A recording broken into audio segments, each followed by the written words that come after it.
저번 영상에서 인천급 호위함에 대해 소개했으며 왜 이런 호위함이 나왔는지 설명했습니다. 다만 짧은 영상인지라 제대로 된 설명이 부족했는지 많은 사람들이 인천급 호위함은 태어나지 말았어야 했던 군함이다라거나 잘못 만들어진 군함이라고 하는 등 오해를 하는 댓글이 많이 보였습니다. 오늘 영상은 인천급 호위함에 대한 보충 설명입니다. 인천급 호위함은 어째서 이런 형태로 태어났는지와 여러 논란에 대해 한번 설명해 드리도록 하죠.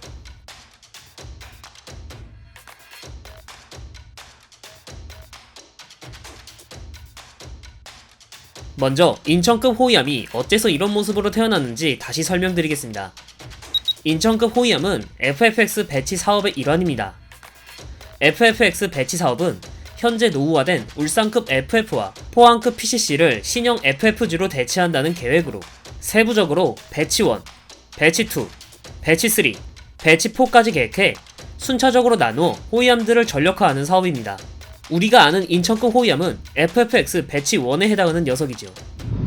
1차 계획안에서는 지금보다 전장이 10m가량 길고 저피탐성을 유지하기 위한 선체와 현측 통로를 내부로 수납했으며 마스트도 단순화해 저피탐성을 유지하기 위해 노력했습니다. 무장체계로는 VLS, 램, 펠렁스, 5인치 함포, 해성 및 해룡 미사일을 장비하려고 했습니다. 여러모로 지금의 대구급 호위함과 크게 차이가 없는 무장과 형태이지요.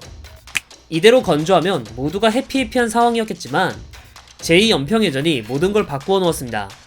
원래 참수리 고속정의 차기 고속정 사업인 PKX-A 사업에서는 참수리에서 적당히 성능을 높인 군함을 건조하려고 했습니다. 하지만 국민적 관심과 여론은 그 정도로는 충분하지 않다고 하며 PKX-A 사업에 높은 관심을 보였지요. 덕분에 고속정 사업이 규모가 커져 고속함 사업이 되었고 신기술을 때려박다 보니 PKX-A 사업비는 폭증할 수밖에 없었습니다. 24척을 건조할 예정이었던 계획도 이때 수정돼 18척 건조로 축소되었죠. 그럼에도 불구하고 예산이 부족했는데 이 부족한 예산을 인천급 호위함 건조 예산을 절감해 충당하게 됩니다.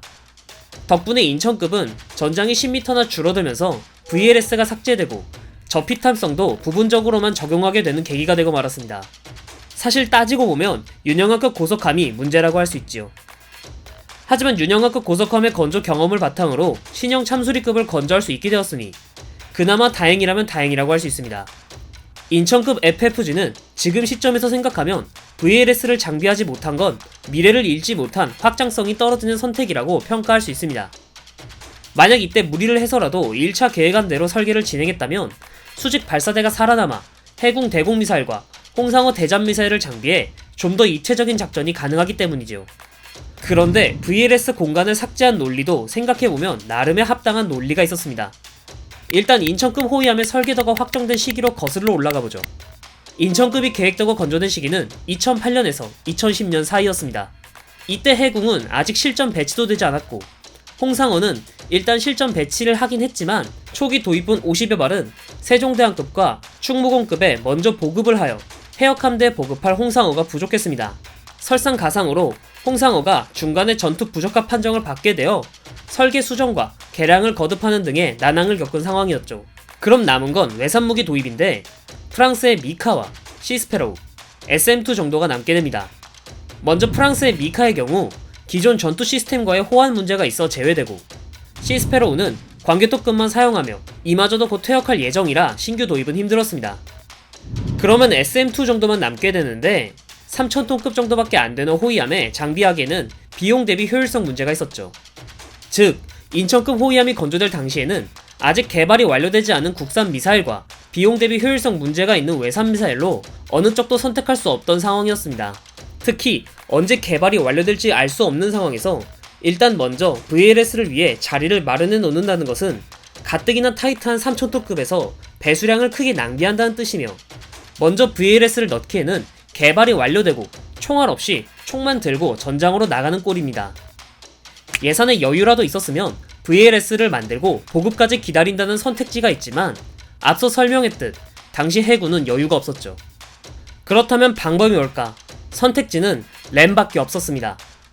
램의 경우 세종대왕급과 충무공급, 독도함에서 사용하고 있으며 타국 해군도 사용하면서 신뢰성을 증명한 무기체계였으니까요. 최대 사거리가 10km 내외라는 단점이 있지만 대신 발사 후 미사일의 적외선 시커를 통해 요격을 수행하기 때문에 동시 교전이 가능하다는 장점을 가지고 있습니다. 미사일의 크기도 크지 않기에 발사대 하나에 21발의 램을 장비할 수 있다는 것도 장점이라면 장점이죠.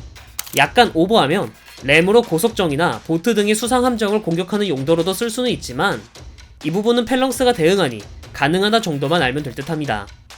하지만 램은 근접 전투체계인 CIWS 범주에 들어가는 물건입니다.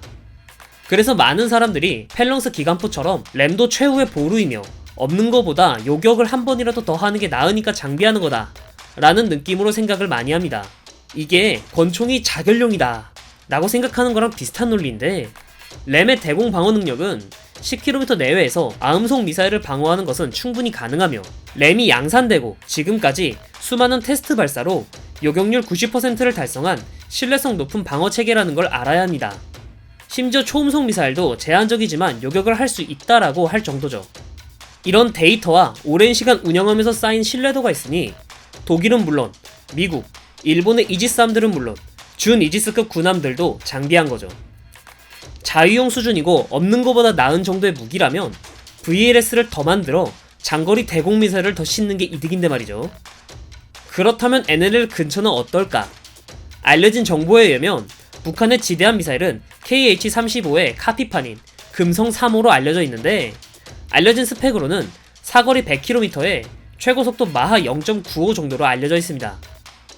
과연 인천급 호위함이 지대한 미사일에 그렇게까지 무력하며 미사일을 조준하면 도망치는 것 말고는 방법이 없을까요? 물론 대놓고 지대한 미사일 사이트 근처까지 접근해 시위를 할 정도는 아니지만 무력하게 당할 정도의 대공 능력은 아니라는 겁니다. 하지만 아무리 10km 내에서 접근하는 아음속 미사일을 방어할 수 있다고 해도 사람이 반응하는 것보다 빠르면 당하기 마련입니다. 그렇게 교전거리 한참 전부터 위협을 식별하고 판단해야 할 시간이 필요하죠. 이 역할은 3차원 대공 레이더와 2차원 수상 레이더가 담당하는데요. 그렇다면 인천급은 이들을 얼마나 먼 거리에서 포착할 수 있을까요? 인천급 호위함에는 최초로 국산 3차원 대공 레이더인 SPS-550K가 장비되어 있습니다. SPS-550K는 선해식 A24 레이더로 최대 250km를 탐지할 수 있고 동시 추적은 500개 이상 가능한 레이더입니다. 즉, 최대 250km 밖에서 위험 목표를 탐지하고 10km 이내부터 대공 교전이 가능하다는 뜻으로 대공 교전 장비에 비해 레이더 및 사격 관제 장치가 하이스펙입니다. VLS도 없는데 이렇게까지 하이스펙 레이더 장비를 장비한 이유는 뭘까요? 첫 번째로 인천급 호위함이 국산 A24 레이더의 테스트베드 역할이라 그런 것이고, 두 번째로 해역함대 기함 역할을 일부 수행하기 위해서입니다. 광개토급보다 우월한 레이더 덕분에 인천급은 NLL 주변의 공중과 수상의 미확인 목표물을 탐지할 수 있습니다.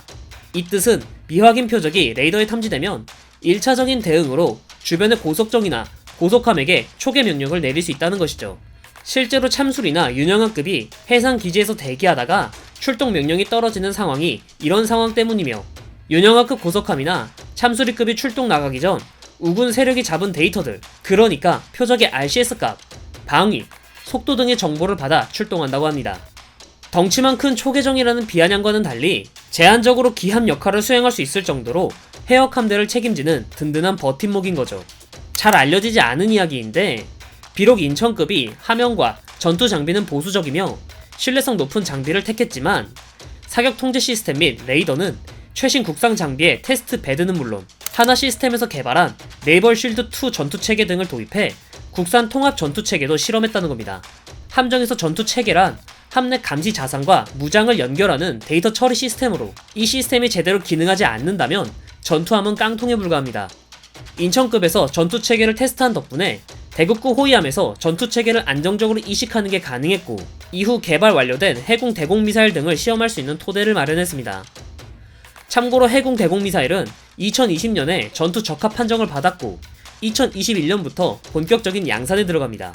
일부 스펙 딸딸이를 치는 사람들 말대로 인천급의 KVLS가 장비되었다면 적어도 10년 동안 VLS는 먼지만 쌓이고 아무런 기능을 하지 못했겠지요. 그리고 오히려 현 시점에서 보자면 인천급이 빠르게 보급됨으로써 노인학대 당하던 울산급과 포항급은 드디어 퇴역할 수 있었고, 대구급 호위함이 나오기 전 전력 공백화를 최소화해준 징검다리 역할을 한 군함이라고 할 수 있습니다. 이렇듯 인천급 호위함의 대공 전투체계는 해군의 오판보다는 울산급 호위함과 포항급 초계함을 빠르게 대체해야 하는 상황과 PKX-A 사업비 폭증으로 인한 예산 절감 등 현실적인 이유로 나름 합리적인 선택이었습니다. 하지만 그래도 여전히 부족한 부분은 남아있습니다. 바로 대잠 헬기지요. 인천급 호위함이 건조될 때 해군은 CH-60 시호크와 AW-159 와일드캣 사이에서 선택해야 했습니다. 사실 시호크를 도입하는 게 여러모로 좋긴 합니다. 시호크는 체급부터 차이가 나 대잠 및 대함 무장을 모두 한 뒤 비행해도 작전을 충분히 할 수 있을 정도의 채공 시간을 가지기 때문입니다. 반면 와일드캣은 대함, 대잠 무장을 모두 하고 비행하면 30에서 40분 정도가 한계로 알려져 있습니다. 하지만 선체가 줄어들면서 헬기 갑판의 크기도 작아져 광개토 대왕급 정도의 헬기 갑판 정도가 되어 시호크는 안전상 문제가 되어버렸죠. 이 정도 헬리패드에서도 작전을 못할 건 없지만 조종사의 숙련도가 더 필요한 상황이 벌어졌습니다.